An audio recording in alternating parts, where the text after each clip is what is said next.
bin Sulaiman At-Tamimi rahimahullahu ta'ala. Ya, pada pertemuan sebelumnya kita masuk ke syubhat 9 orang-orang yang melegalkan syirik, atau syubhat ke-6 di bawah syubhat 3 syubhat mereka yang terbesar. Jadi mereka punya 3 syubhat yang paling besar untuk melegalkan syirik. Yang 3 ini sudah kita lalui, dan setelahnya kita sudah membahas 5 syubhat di bawah 3 tadi. Nah, berarti sekarang kita masuk syubhat yang ke-6, atau total keseluruhan syubhat ke-9 ya. Apa syubhatnya?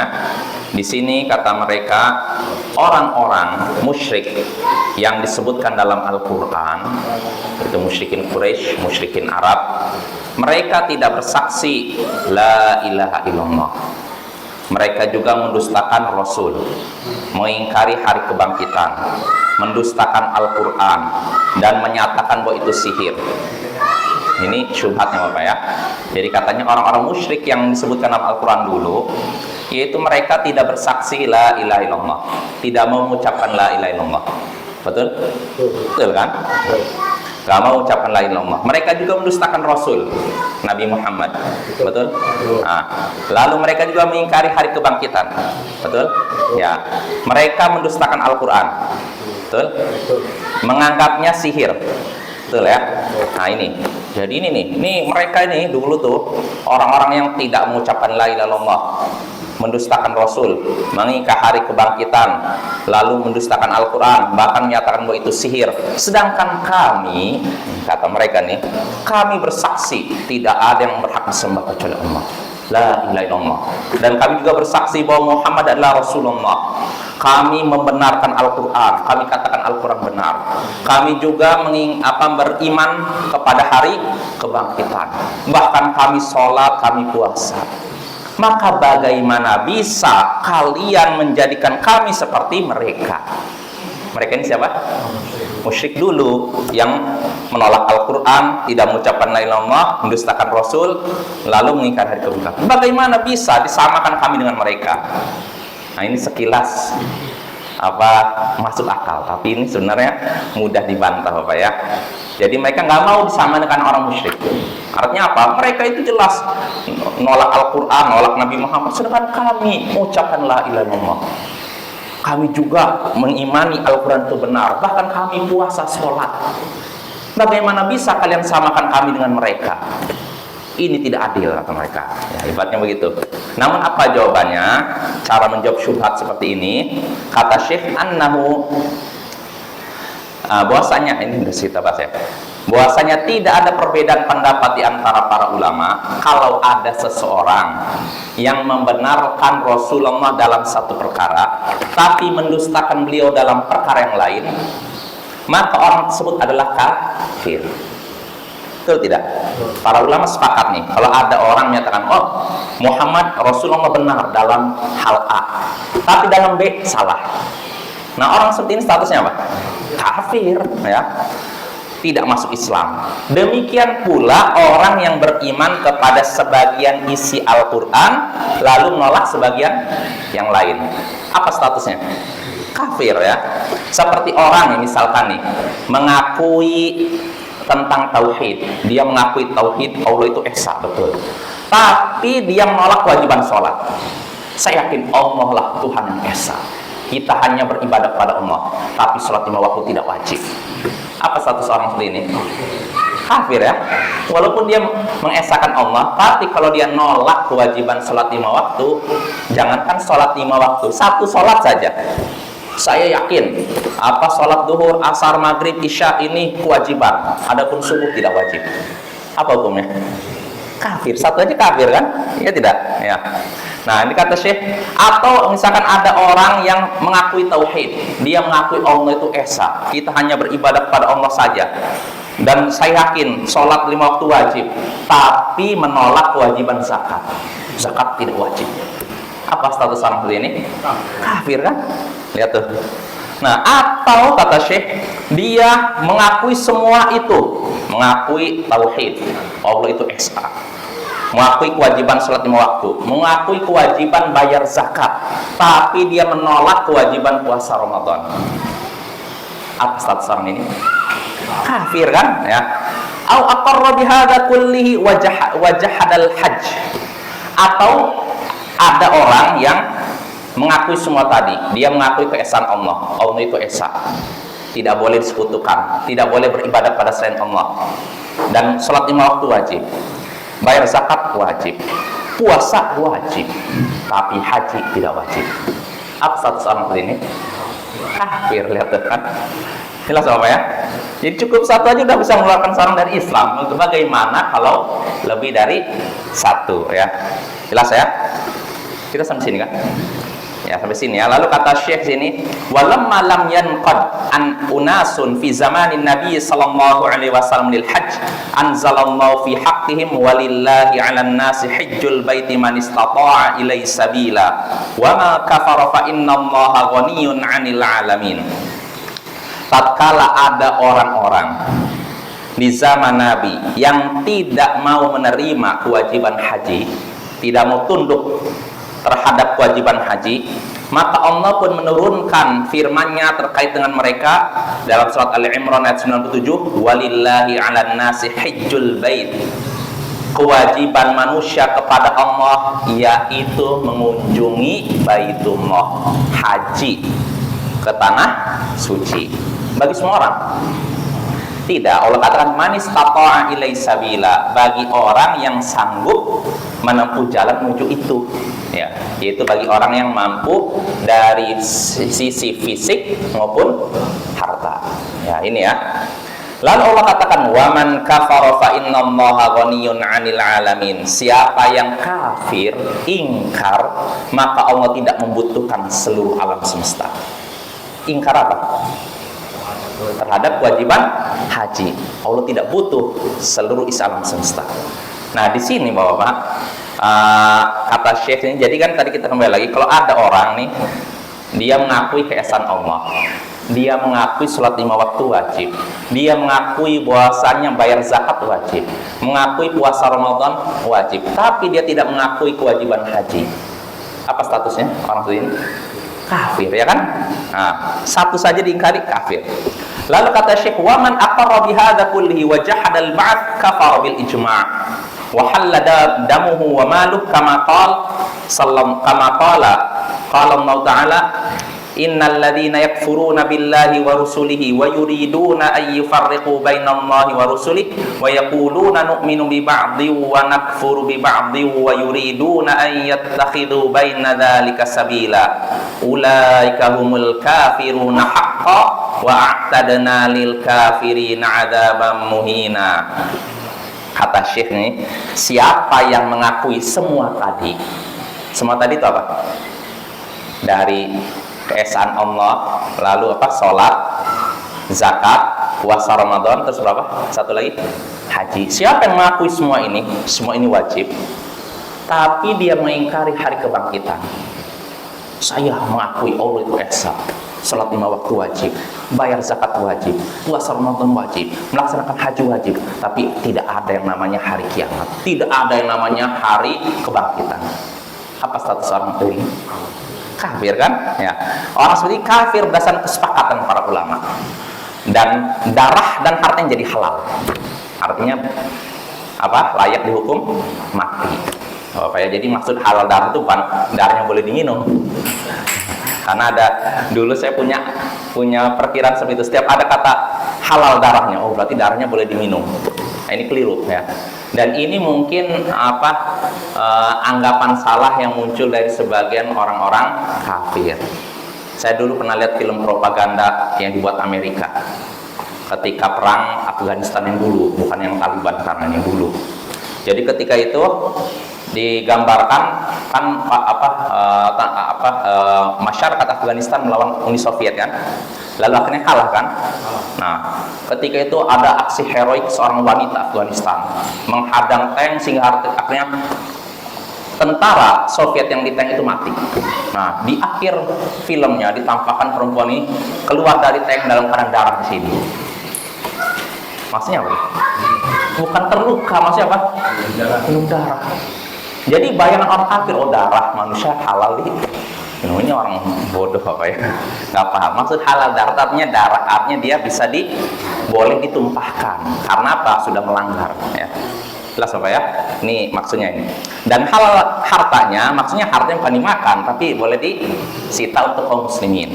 Ya, jelas ya.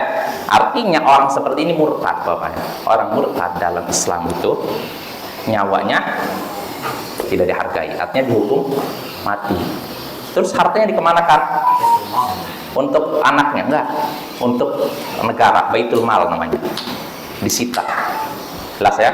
Tapi ini tentu saja berlaku kalau ada pemerintah yang menegakkan syariat ya. Adapun kalau pemerintah yang nggak menegakkan syariat, nggak boleh kita main hakim sendiri ya.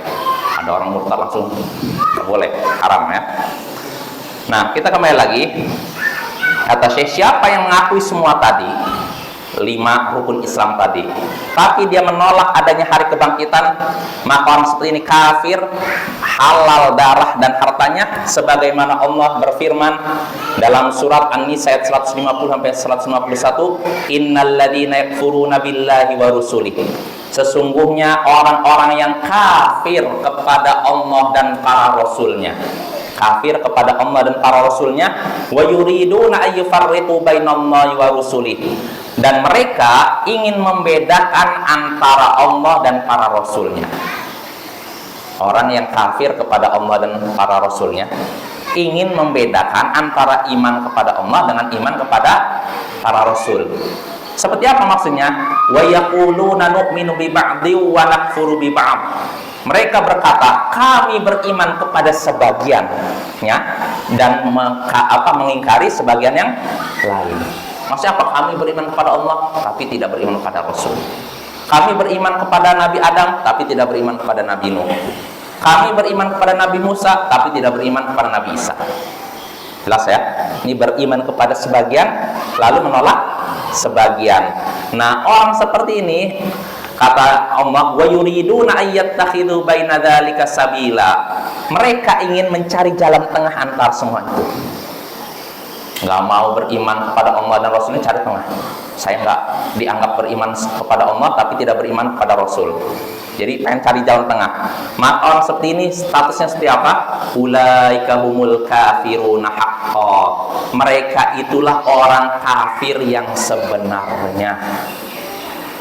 Wa a'tadna lil kafirina 'adzaban muhina, dan kami telah sediakan bagi orang-orang kafir siksa yang menghinakan. Lihat tuh, orang yang beriman kepada sebagian nolak sebagian. Oh, saya mau ngambil ayat ini aja, ayat ini enggak. Nah, orang seperti ini orang kafir yang sebenarnya. Orang yang benar-benar kafir seperti ini, nerima sebagian, nolak sebagian yang lain. Ini orang yang benar-benar kafir. Jelas apa ya? Maka kalau ada orang yang, oh saya nerima kewajiban sholat tapi tidak menerima kewajiban zakat, ini orang kafir yang sebenarnya. Jelas? Ya, ini yang menyatakan Allah Subhanahu wa Ta'ala. Maka nggak boleh kita menerima sebagian, nolak sebagian. Jelas? Terima semuanya, ya.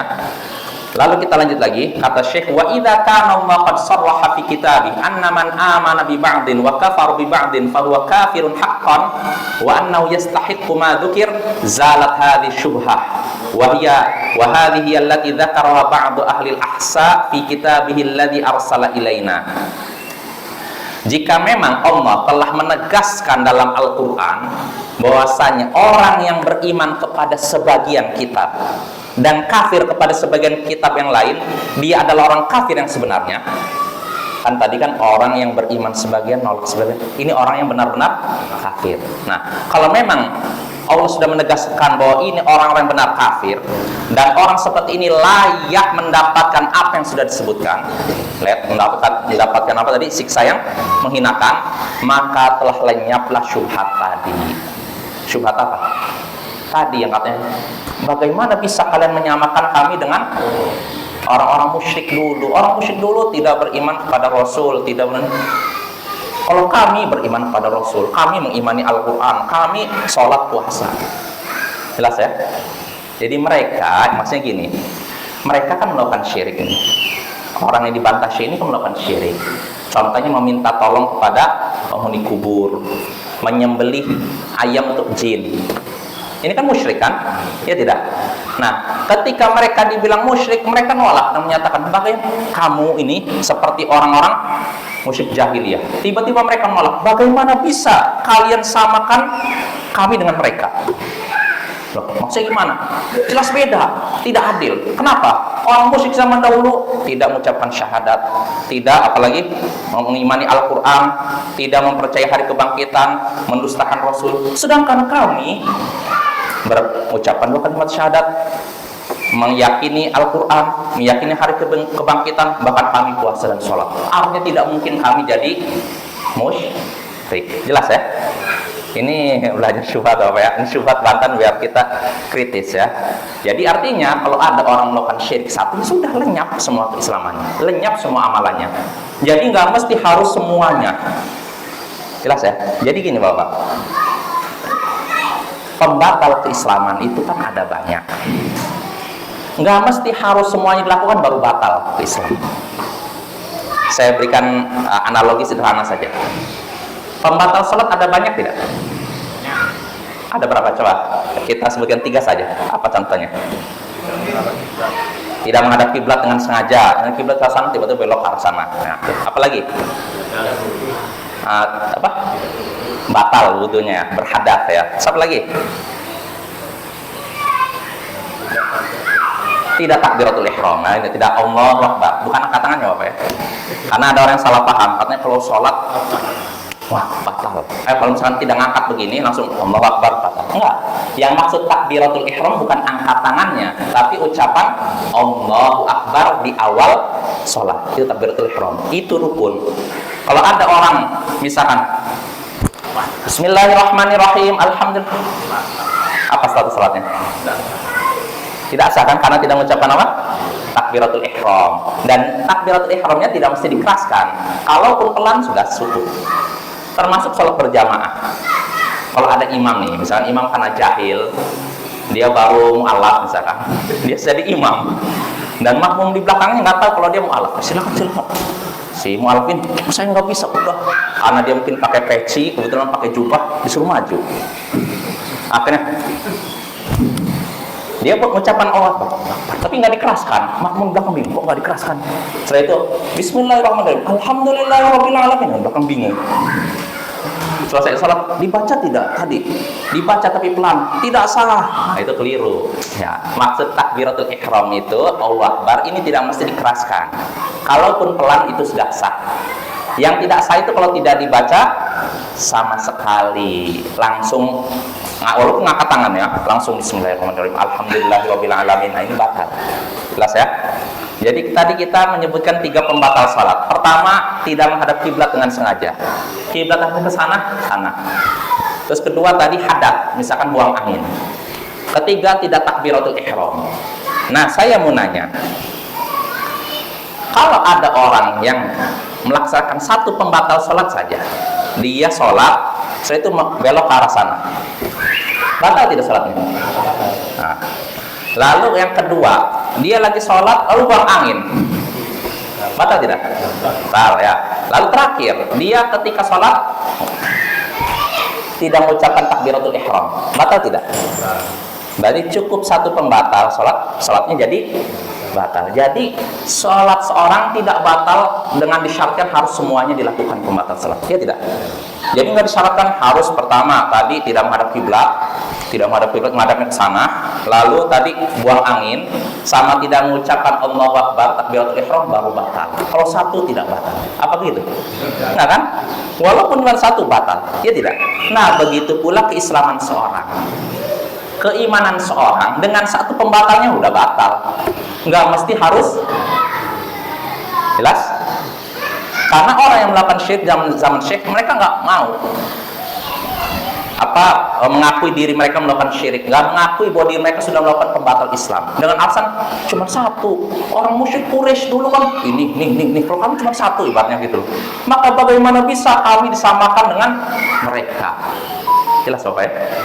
Jadi seorang dianggap musyrik cukup dengan 1 perbuatan syirik, nggak perlu 2, 3, 4, ya tidak? Betul? Ya, jadi nggak mesti harus semuanya. Karena kalau disyaratkan harus semua syirik dilakukan, ya nggak ada orang musyrik berarti di dunia ini. Karena orang musyrik di dunia kadang musyrik ini, misalkan orang musyrik Quraisy, nggak semua syirik dia lakukan, ya nggak? Ya kan? Sebagian melakukan syirik ini, yang lain enggak. Macam-macam Bapak. Contohnya yang disembah orang Quraisy, apa saja? Apakah satu sembahan? Enggak, ada yang menyembah malaikat, ada yang menyembah orang soleh, ya tidak? Ada yang menyembah nabi, ada yang menyembah pohon, beda-beda. Tapi apakah yang satu ini syirik, yang satu bukan? Atau semuanya syirik? Syirik ya, ini ya. So jelas ya. Ini kita dengan ini kata Syekh, kalau kita udah paham demikian, hilanglah syubhat yang dilontarkan mereka, dan itulah yang disebutkan oleh sebagian penduduk Ahsa dalam suratnya yang dikirim kepada kami. Artinya Syekh ini di zaman beliau kan beliau dakwah.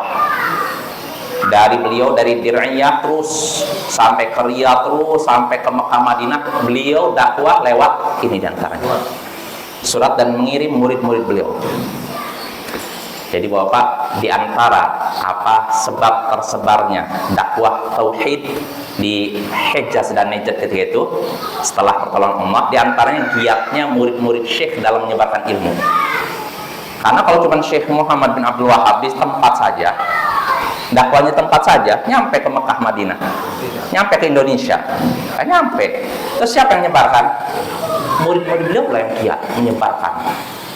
Syekh ngirim muridnya ke Mekah, ke Madinah, terus tersebar. Nah, lewat perjuangan murid-muridnya lah tersebar dakwah se-Jazirah Arab, sampai ke Afrika, sampai ke Indonesia, sampai ke berbagai negara. Nah, jadi begitu ya. Jadi Syekh sini menyatakan inilah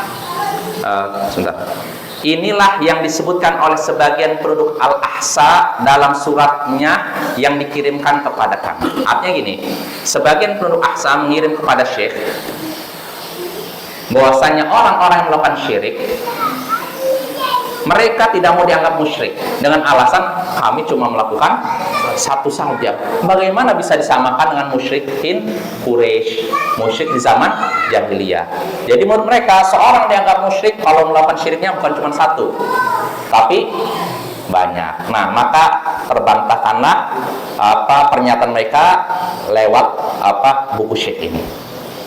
Jadi secara tidak langsung beliau membalas surat yang dikirim oleh penduduk Al-Ahsa. Ya, Al-Ahsa ini di Arab Saudi bagian timur Bapak ya. Dan di situ sampai sekarang masih lumayan banyak orang Syiah. Jadi di Arab Saudi yang banyak orang Syiah itu di bagian itu, Arab Saudi Timur dekat Bahrain. Jadi di situ banyak orang Syiah Bapak ya. Bisa dibilang penduduk Al-Ahsa banyaknya Syiah, walaupun tidak semuanya ya. Jadi mereka berkumpul di situ.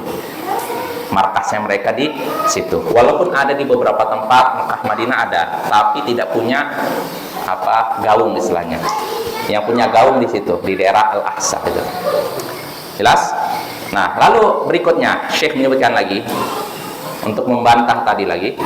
Wa yuqalu aydan, dan dikatakan juga kata Syekh, idza kunta tuqirru anna man saddaqa rasul fi kulli syai'in wa jahada wujubas shalah annahu kafirun halalud dami bil ijma' wa kadzalika idza aqarra bi kulli syai'in illa al ba'th wa kadzalika law jahada wujubas shaumi ramadan la yajhadu illa hadha wa saddaqa bidzalika kullihi la yujhadu hadha wa la yakhtalifu al madhahibu fihi wa qad nattaqa bil Qur'an kama qaddamna. Nah, kata Syekh, dan dikatakan juga jika engkau mengakui bahwasanya orang yang membenarkan Rasul dalam segala sesuatu, semua ucapan Rasul, hadis Rasul dia percaya, tapi dia mengingkari kewajiban sholat, maka orang ini orang yang kafir ya, halal darahnya berdasarkan kesepakatan para ulama. Artinya dia layak dihukum mati ya. Demikian pula jika orang mengakui segala sesuatu dalam ajaran Islam kecuali tentang hari kebangkitan, ini juga kafir ya kan. Demikian pula kata Syekh, orang yang mengingkari kewajiban puasa Ramadan, dia tidak mengingkari kecuali itu saja. Semua rukun Islam dia terima, semua rukun iman dia terima kecuali puasa Ramadan.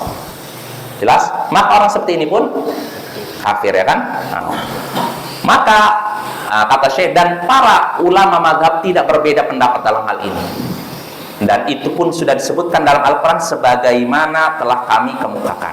Artinya begini Bapak, para ulama mazhab fikih tidak ada yang berbeda pendapat. Kalau ada orang mengingkari satu saja ajaran Islam yang jelas, yang nyata, maka orang seperti ini kafir. Walaupun cuma satu, apalagi dua, apalagi tiga. Jelas?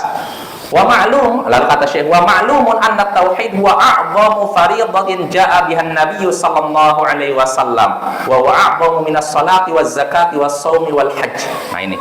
Dan telah dimaklumi, telah diketahui bahwasanya tauhid adalah kewajiban paling agung yang dibawa oleh Nabi. Betul tidak? Kewajiban paling besar yang dibawa oleh Nabi Sallallahu Alaihi Wasallam, dan itu lebih agung daripada sholat, zakat, puasa, dan haji. Betul tidak?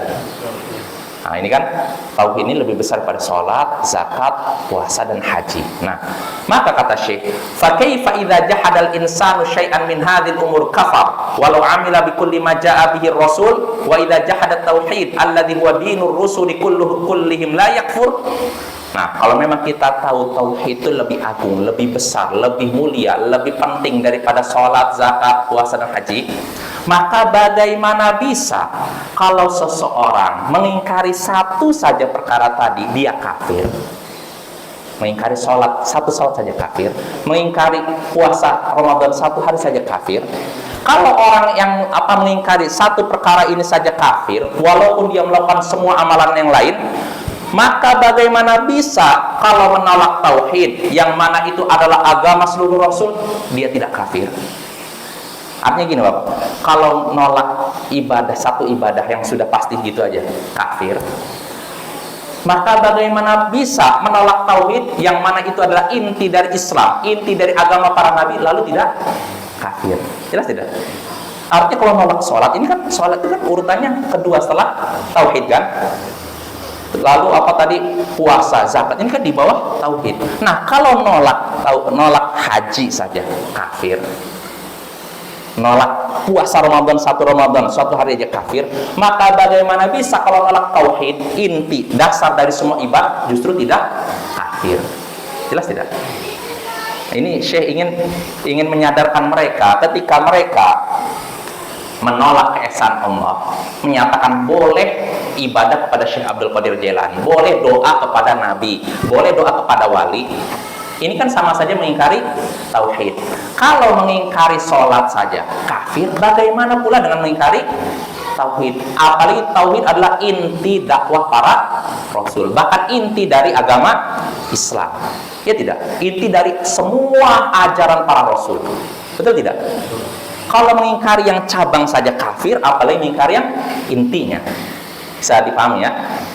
Nah ini saya ingin menyadarkan kita ya. Jadi kalau mengingkari yang cabang saja, ini aja bisa kafir, apalagi mengingkari yang inti dari cabang tersebut, dasar dari cabang tersebut. Jelas? Makanya kata Syekh, subhanallah ma'ajaba hadzal jahal. Subhanallah, alangkah herannya kebodohan ini.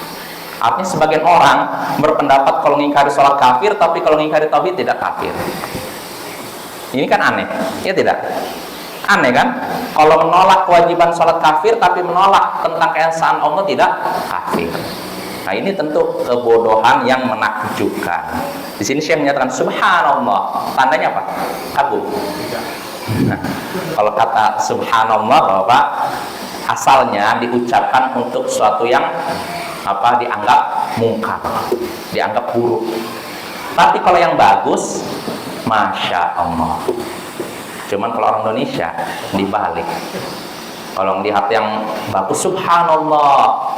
Nanti ngelihat yang buruk, misalnya kecelakaan, masya Allah. Nah ini kebalik Bapak. Asalnya masya Allah itu kalau kita melihat sesuatu yang menakjubkan kita, sesuatu yang bagus. Misalkan anak kita peringkat pertama di sekolah, masya Allah nak kamu ini, nah itu masya Allah. Tapi kalau anak kita kecelakaan, subhanallah, nah kenapa kamu, nah gitu. Jangan dibalik ya. Walaupun kalau kadang-kadang ya nggak masalah. Kadang kita ngelihat sesuatu yang menakjubkan mengucapkan subhanallah. melihat yang menakutkan dengan Masya Allah ya, kalau kadang-kadang nggak masalah. Tapi kalau jadi kebiasaan seperti itu, nah ini tentu saja menyalahi aturan. Jelas apa ya? Jadi Masya Allah ini untuk kata-kata ketika kita melihat apa? Sesuatu yang menyenangkan. Tapi kalau melihat sesuatu yang menakutkan, merugikan, kita mengucapkannya apa? Subhanallah. Makanya saya di sini mengatakan Subhanallah. Alangkah ajaibnya kebodohan ini. Alangkah mengherankannya kebodohan ini. Apa maksudnya kebodohan sini? Yang tadi, kalau ngingkari cabang sholat kafir, kalau ngingkari tauhid tidak kafir. Ini aneh. Nah ini perbantahan Bapak ya. Cuma Syekh tidak menyebutkan hadis ini. Syekh ingin menguatkan hujah beliau untuk meruntuhkan semua syubhat mereka. Maka Bapak ini belajar kasyfus syubhat ini memang mungkin kasyfus syubhat mungkin berat, tapi ini bermanfaat. Ya, untuk membantah orang-orang yang melegalkan syirik ya. Kata Syekh sini wa yuqalu aidan, dan dikatakan juga, ini masih untuk bantah mereka ya. Haulai ashabu Rasulillah sallallahu alaihi wasallam qatalu Bani Hanifah wa qad aslamu ma'an Nabi sallallahu alaihi wasallam wa hum yashhaduna alla ilaha illallah wa anna Muhammadan Rasulullah wa yusallun wa yu'adhdhinun fa in qala innahum yaquluna musailamatun nabi qulna hadha huwal matlub idza kana man rafa'a rajulan ila rutbatin nabi sallallahu alaihi wasallam kafar wa halla malu wa damu wa lam tanfa'u syahadatan wala salat fa kaifa biman rafa'a syamsan aw yusuf aw sahabiyan aw nabiyan fi martabati jabbaris samawati wal ard. Dikatakan juga kepada mereka ya. Ini bantahan Syekh untuk berikutnya, orang musyrik berikutnya. Para sahabat Rasulullah memerangi Bani Hanifah. Perhatikan ya Rasul. Ayo ikhwah, ini bantahan telak untuk mereka. Para sahabat Rasulullah memerangi Bani Hanifah. Padahal Bani Hanifah sudah masuk Islam bersama Nabi. Bukan bersama Abu Bakar, bukan bersama Umar, langsung sama Nabi ya. Dan mereka juga bersaksi tidak ada yang berhak disembah kecuali Allah. Dan mengikrarkan, mengakui bahwasanya Muhammad adalah Rasulullah. Jelas? Mereka juga sholat. Lihat, sholat. Mereka juga mengumandangkan azan. Loh, kenapa harus disebutkan mengumandangkan azan? Kenapa kira-kira? Iya, karena Nabi kalau ingin menyerang suatu tempat tidak terdengar azan, beliau nyerang. Tapi kalau terdengar azan, beliau tidak jadi nyerang. Ini syiar Islam. Makanya azan tidak boleh ditiadakan. Jelas apa ya? Ini penting nih. Jadi Bani Hanifah ini mereka sudah syahadat, 2 kalimat syahadat, sholat bahkan mengumandangkan azan. Tapi para sahabat tetap memerangi mereka. Tetap memerangi mereka. Nah, kata Syekh, kalau ia berkata, nih orang yang membantah beliau ini, orang yang melegalkan syirik berkata, mereka Bani Hanifah diperangi karena mereka menyatakan Musailamah adalah Nabi. Jelas?